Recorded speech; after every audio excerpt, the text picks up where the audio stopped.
ಪ್ರತಿನಿಧಿ ಧ್ರುವ ಈಗ ನೇರ ಸಂಪರ್ಕದಲ್ಲಿ ಜಾಯ್ನ್ ಆಗ್ತಿದ್ದಾರೆ. ಧ್ರುವ, ಒಂದ್ ಕಡೆ ಆಶ್ಚರ್ಯ, ಮತ್ತೊಂದ್ ಕಡೆ ಕುತೂಹಲ ಹೆಚ್ಚಾಗ್ತಾ ಇದೆ. ಹೋಮ್ ಮಿನಿಸ್ಟರ್ ಪರಮೇಶ್ವರ್ ಮತ್ತು Ranya Rao gold smuggling case link ಇದೆಯಾ ಅನ್ನುವಂತಹ ಪ್ರಶ್ನೆ. ಲಿಂಕ್ ವಿಚಾರವಾಗಿ ಈಗ ಇಡಿ ಅಧಿಕಾರಿಗಳು ಪರಮೇಶ್ವರ್ ಅವರ ಶಿಕ್ಷಣ ಸಂಸ್ಥೆಗಳ ಮೇಲೆ ದಾಳಿ ಮಾಡಿದ್ದಾರೆ ಅನ್ನುವಂಥದ್ದು ಇದೇ ಮೇನ್ ರೀಸನ್ ಅಂತ ಹೇಳಲಾಗ್ತಾ ಇದೆ.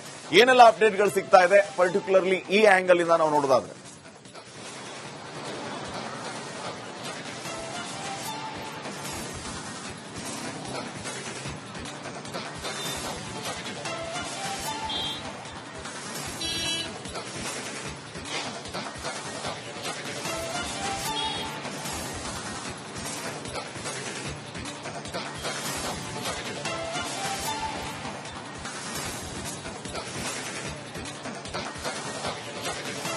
ಧ್ರುವ, ನನ್ನ ಧ್ವನಿ ಕೇಳಿಸ್ತಾ ಇದ್ರೆ ಈ ಇಡಿ ದಾಳಿಯ ವಿಚಾರವಾಗಿ ಮಾಹಿತಿಯನ್ನ ನೀಡಿ.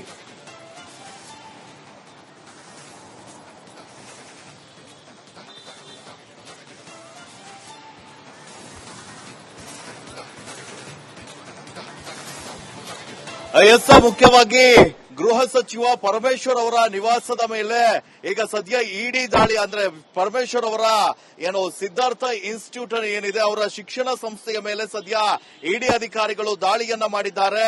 ಇವತ್ತು ಬೆಳಗ್ಗೆ 5 ಗಂಟೆ ಸುಮಾರಿಗೆ ಈ ಒಂದು ದಾಳಿಯನ್ನ ನಡೆಸಿರುವಂತದ್ದು. ಈ ದಾಳಿಯ ಹಿಂದಿರೋದು ಏನು ಅಂತ ನೋಡುತ್ತಾ ಹೋಗೋದಾದ್ರೆ, ಇದರಲ್ಲಿ ಮುಖ್ಯವಾಗಿ ಕಳೆದ 2 ತಿಂಗಳಿಂದ ಸದ್ದು ಮಾಡ್ತಾ ಇರುವಂತ ರನ್ಯಾರಾವ್ ಗೋಲ್ಡ್ ಸ್ಮಗ್ಲಿಂಗ್ ಪ್ರಕರಣ. ಅಂದ್ರೆ ವಿದೇಶದಿಂದ ಅಕ್ರಮವಾಗಿ ದುಬೈನಿಂದ ಚಿನ್ನವನ್ನ ತಂದು ಡಿಆರ್ಐ ಕೈಯಲ್ಲಿ ಲಾಕ್ ಆಗಿದ್ದಂತಹ ರನ್ಯಾರಾವ್ ಏನಿದ್ದಾರೆ, ಈಕೆಯ ಈ ಗೋಲ್ಡ್ ಸ್ಮಗ್ಲಿಂಗ್ ಪ್ರಕರಣದ ಲಿಂಕ್ ಅನ್ನ ಹೊಂದಿ ಈಗ ಪರಮೇಶ್ವರ್ ಅವರ ಸಿದ್ಧಾರ್ಥ ಇನ್ಸ್ಟಿಟ್ಯೂಟ್ ಮೇಲೆ ಸದ್ಯ ದಾಳಿಯನ್ನ ಮಾಡಿದ್ದಾರೆ ಎನ್ನುವಂಥದ್ದು ಇಡಿ ಅಧಿಕಾರಿಗಳು ಗೊತ್ತಾಗ್ತಾ ಇದೆ. ಈ ಪ್ರಕರಣಕ್ಕೆ ಸಂಬಂಧಪಟ್ಟ ಹಾಗೆ ಸಾಕಷ್ಟು ಮಾಹಿತಿಗಳನ್ನ ಕೂಡ ಕಲೆ ಹಾಕುವಂತ ಕೆಲಸವನ್ನ ಮಾಡ್ತಾ ಇದ್ದಾರೆ. ಪ್ರಾಂಶುಪಾಲ ಕಚೇರಿಯ ಒಳಗೂ ಕೂಡ ಇಡಿ ಅಧಿಕಾರಿಗಳು ಪರಿಶೀಲನೆಯನ್ನ ನಡೆಸ್ತಾ ಇದ್ದಾರೆ. ಈ ಒಂದು ಕೇಸ್ನಲ್ಲಿ ಏನಾದ್ರೂ ಡಾಕ್ಟರ್ ಜಿ ಪರಮೇಶ್ವರ್ ಅವರಿಗೆ ಏನಾದ್ರೂ ಲಿಂಕ್ ಇದೆಯಾ ಎನ್ನುವಂಥದ್ದನ್ನ ಕೂಡ ಪರಿಶೀಲನೆ ನಡೆಸ್ತಾ ಇದ್ದಾರೆ. ಈಗಾಗಲೇ ರನ್ಯಾರಾವ್ ಗೋಲ್ಡ್ ಸ್ಮಗ್ಲಿಂಗ್ ಪ್ರಕರಣದಲ್ಲಿ ಇಡಿ ಎಂಟ್ರಿ ಆಗಿ ಸಾಕಷ್ಟು ಕಡೆ ದಾಳಿಯನ್ನ ಕೂಡ ನಡೆಸಿತ್ತು. ಒಂದ್ ಕಡೆ ಡಿಆರ್ಐ ತನಿಖೆ ನಡೀತಾ ಇದ್ರೆ, ಇನ್ನೊಂದು ಕಡೆ ಇಡಿ ಕೂಡ ಪ್ರತ್ಯೇಕವಾಗಿ ತನಿಖೆಯನ್ನ ನಡೆಸ್ತಾ ಇದೆ.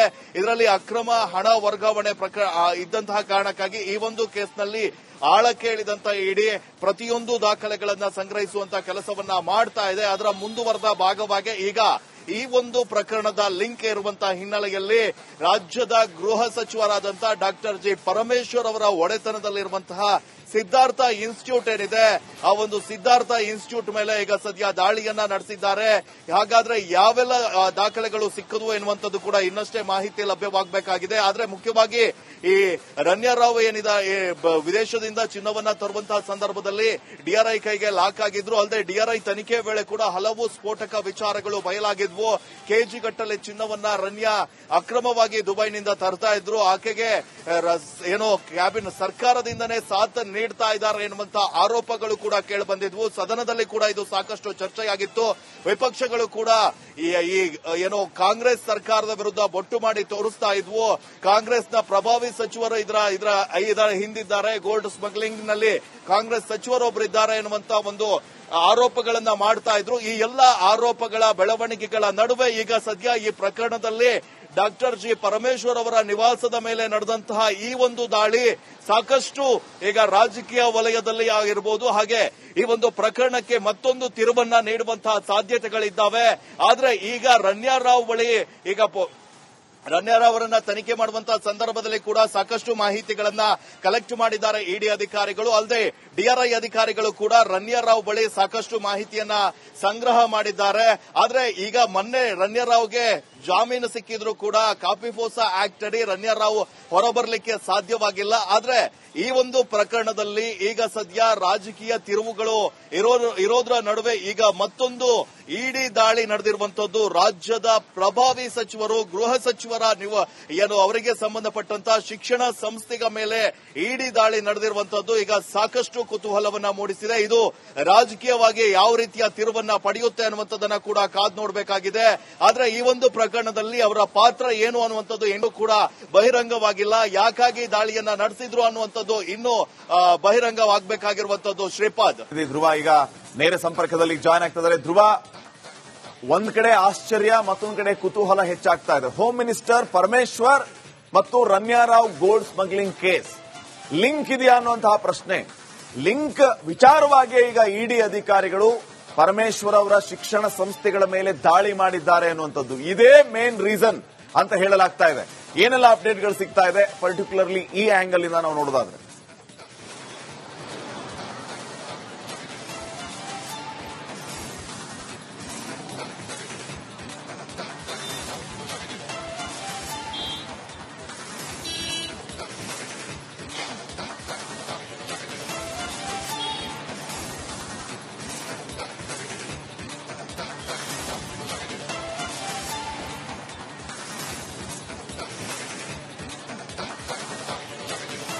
ಧ್ರುವ, ನನ್ನ ಧ್ವನಿ ಕೇಳಿಸ್ತಾ ಇದ್ರೆ ಈ ಇಡಿ ದಾಳಿಯ ವಿಚಾರವಾಗಿ ಮಾಹಿತಿಯನ್ನ ನೀಡಿ.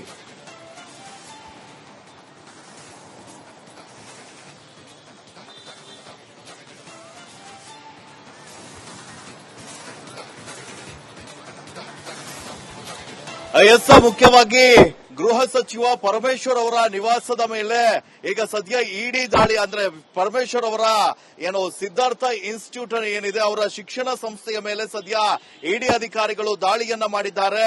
ಇವತ್ತು ಬೆಳಗ್ಗೆ 5 ಗಂಟೆ ಸುಮಾರಿಗೆ ಈ ಒಂದು ದಾಳಿಯನ್ನ ನಡೆಸಿರುವಂತದ್ದು.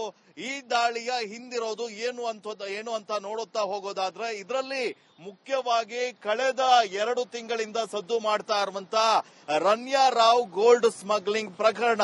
ಅಂದ್ರೆ ವಿದೇಶದಿಂದ ಅಕ್ರಮವಾಗಿ ದುಬೈನಿಂದ ಚಿನ್ನವನ್ನ ತಂದು ಡಿಆರ್ಐ ಕೈಯಲ್ಲಿ ಲಾಕ್ ಆಗಿದ್ದಂತಹ ರನ್ಯಾರಾವ್ ಏನಿದ್ದಾರೆ ಈಕೆಯ ಈ ಗೋಲ್ಡ್ ಸ್ಮಗ್ಲಿಂಗ್ ಪ್ರಕರಣದ ಲಿಂಕ್ ಅನ್ನ ಹೊಂದಿ ಈಗ ಪರಮೇಶ್ವರ್ ಅವರ ಸಿದ್ಧಾರ್ಥ ಇನ್ಸ್ಟಿಟ್ಯೂಟ್ ಮೇಲೆ ಸದ್ಯ ದಾಳಿಯನ್ನ ಮಾಡಿದ್ದಾರೆ ಎನ್ನುವಂಥದ್ದು ಇಡಿ ಅಧಿಕಾರಿಗಳು ಗೊತ್ತಾಗ್ತಾ ಇದೆ. ಈ ಪ್ರಕರಣಕ್ಕೆ ಸಂಬಂಧಪಟ್ಟ ಹಾಗೆ ಸಾಕಷ್ಟು ಮಾಹಿತಿಗಳನ್ನ ಕೂಡ ಕಲೆ ಹಾಕುವಂತ ಕೆಲಸವನ್ನ ಮಾಡ್ತಾ ಇದ್ದಾರೆ. ಪ್ರಾಂಶುಪಾಲ ಕಚೇರಿಯ ಒಳಗೂ ಕೂಡ ಇಡಿ ಅಧಿಕಾರಿಗಳು ಪರಿಶೀಲನೆಯನ್ನ ನಡೆಸ್ತಾ ಇದ್ದಾರೆ. ಈ ಒಂದು ಕೇಸ್ನಲ್ಲಿ ಏನಾದ್ರೂ ಡಾಕ್ಟರ್ ಜಿ ಪರಮೇಶ್ವರ್ ಅವರಿಗೆ ಏನಾದ್ರೂ ಲಿಂಕ್ ಇದೆಯಾ ಎನ್ನುವಂಥದ್ದನ್ನ ಕೂಡ ಪರಿಶೀಲನೆ ನಡೆಸ್ತಾ ಇದ್ದಾರೆ. ಈಗಾಗಲೇ ರನ್ಯಾರಾವ್ ಗೋಲ್ಡ್ ಸ್ಮಗ್ಲಿಂಗ್ ಪ್ರಕರಣದಲ್ಲಿ ಇಡಿ ಎಂಟ್ರಿ ಆಗಿ ಸಾಕಷ್ಟು ಕಡೆ ದಾಳಿಯನ್ನ ಕೂಡ ನಡೆಸಿತ್ತು. ಒಂದ್ ಕಡೆ ಡಿಆರ್ಐ ತನಿಖೆ ನಡೀತಾ ಇದ್ರೆ, ಇನ್ನೊಂದು ಕಡೆ ಇಡಿ ಕೂಡ ಪ್ರತ್ಯೇಕವಾಗಿ ತನಿಖೆಯನ್ನ ನಡೆಸ್ತಾ ಇದೆ. ಇದರಲ್ಲಿ ಅಕ್ರಮ ಹಣ ವರ್ಗಾವಣೆ ಇದ್ದಂತಹ ಕಾರಣಕ್ಕಾಗಿ ಈ ಒಂದು ಕೇಸ್ನಲ್ಲಿ ಆಳಕ್ಕೆ ಇಳಿದಂತ ಇಡಿ ಪ್ರತಿಯೊಂದು ದಾಖಲೆಗಳನ್ನ ಸಂಗ್ರಹಿಸುವಂತ ಕೆಲಸವನ್ನ ಮಾಡ್ತಾ ಇದೆ. ಅದರ ಮುಂದುವರೆದ ಭಾಗವಾಗಿ ಈಗ ಈ ಒಂದು ಪ್ರಕರಣದ ಲಿಂಕ್ ಇರುವಂತಹ ಹಿನ್ನೆಲೆಯಲ್ಲಿ ರಾಜ್ಯದ ಗೃಹ ಸಚಿವರಾದಂತಹ ಡಾಕ್ಟರ್ ಜಿ ಪರಮೇಶ್ವರ್ ಅವರ ಒಡೆತನದಲ್ಲಿರುವಂತಹ ಸಿದ್ಧಾರ್ಥ ಇನ್ಸ್ಟಿಟ್ಯೂಟ್ ಏನಿದೆ ಆ ಒಂದು ಸಿದ್ಧಾರ್ಥ ಇನ್ಸ್ಟಿಟ್ಯೂಟ್ ಮೇಲೆ ಈಗ ಸದ್ಯ ದಾಳಿಯನ್ನ ನಡೆಸಿದ್ದಾರೆ.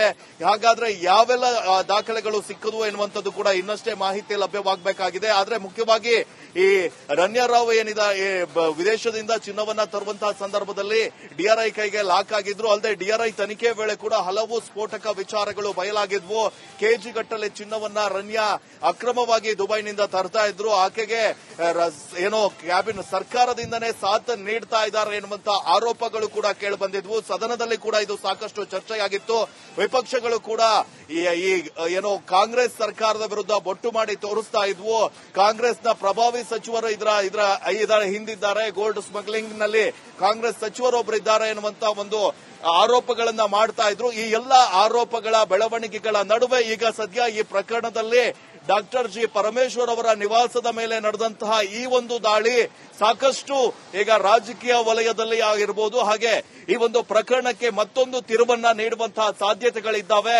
ಆದ್ರೆ ಈಗ ರನ್ಯಾರಾವ್ ಬಳಿ ರನ್ಯಾರಾವ್ ಅವರನ್ನ ತನಿಖೆ ಮಾಡುವಂತಹ ಸಂದರ್ಭದಲ್ಲಿ ಕೂಡ ಸಾಕಷ್ಟು ಮಾಹಿತಿಗಳನ್ನ ಕಲೆಕ್ಟ್ ಮಾಡಿದ್ದಾರೆ ಇಡಿ ಅಧಿಕಾರಿಗಳು. ಅಲ್ಲದೆ ಡಿಆರ್ಐ ಅಧಿಕಾರಿಗಳು ಕೂಡ ರನ್ಯಾರಾವ್ ಬಳಿ ಸಾಕಷ್ಟು ಮಾಹಿತಿಯನ್ನ ಸಂಗ್ರಹ ಮಾಡಿದ್ದಾರೆ. ಆದ್ರೆ ಈಗ ಮೊನ್ನೆ ರನ್ಯಾರಾವ್ಗೆ ಜಾಮೀನು ಸಿಕ್ಕಿದ್ರು ಕೂಡ ಕಾಪಿಫೋಸಾ ಆಕ್ಟ್ ಅಡಿ ರನ್ಯಾರಾವ್ ಹೊರಬರಲಿಕ್ಕೆ ಸಾಧ್ಯವಾಗಿಲ್ಲ. ಆದ್ರೆ ಈ ಒಂದು ಪ್ರಕರಣದಲ್ಲಿ ಈಗ ಸದ್ಯ ರಾಜಕೀಯ ತಿರುವುಗಳು ಇರೋದ್ರ ನಡುವೆ ಈಗ ಮತ್ತೊಂದು ಇಡಿ ದಾಳಿ ನಡೆದಿರುವಂತದ್ದು. ರಾಜ್ಯದ ಪ್ರಭಾವಿ ಸಚಿವರು, ಗೃಹ ಸಚಿವರ ಅವರಿಗೆ ಸಂಬಂಧಪಟ್ಟಂತಹ ಶಿಕ್ಷಣ ಸಂಸ್ಥೆಗಳ ಮೇಲೆ ಇಡಿ ದಾಳಿ ನಡೆದಿರುವಂತದ್ದು ಈಗ ಸಾಕಷ್ಟು ಕುತೂಹಲವನ್ನ ಮೂಡಿಸಿದೆ. ಇದು ರಾಜಕೀಯವಾಗಿ ಯಾವ ರೀತಿಯ ತಿರುವನ್ನ ಪಡೆಯುತ್ತೆ ಅನ್ನುವಂಥದ್ದನ್ನ ಕೂಡ ಕಾದ್ ನೋಡಬೇಕಾಗಿದೆ. ಆದ್ರೆ ಈ ಒಂದು ಪ್ರಕರಣದಲ್ಲಿ ಅವರ ಪಾತ್ರ ಏನು ಅನ್ನುವಂಥದ್ದು ಇನ್ನೂ ಕೂಡ ಬಹಿರಂಗವಾಗಿಲ್ಲ. ಯಾಕಾಗಿ ದಾಳಿಯನ್ನ ನಡೆಸಿದ್ರು ಅನ್ನುವಂಥದ್ದು ಇನ್ನೂ ಬಹಿರಂಗವಾಗಬೇಕಾಗಿರುವಂತದ್ದು. ಶ್ರೀಪಾದ್.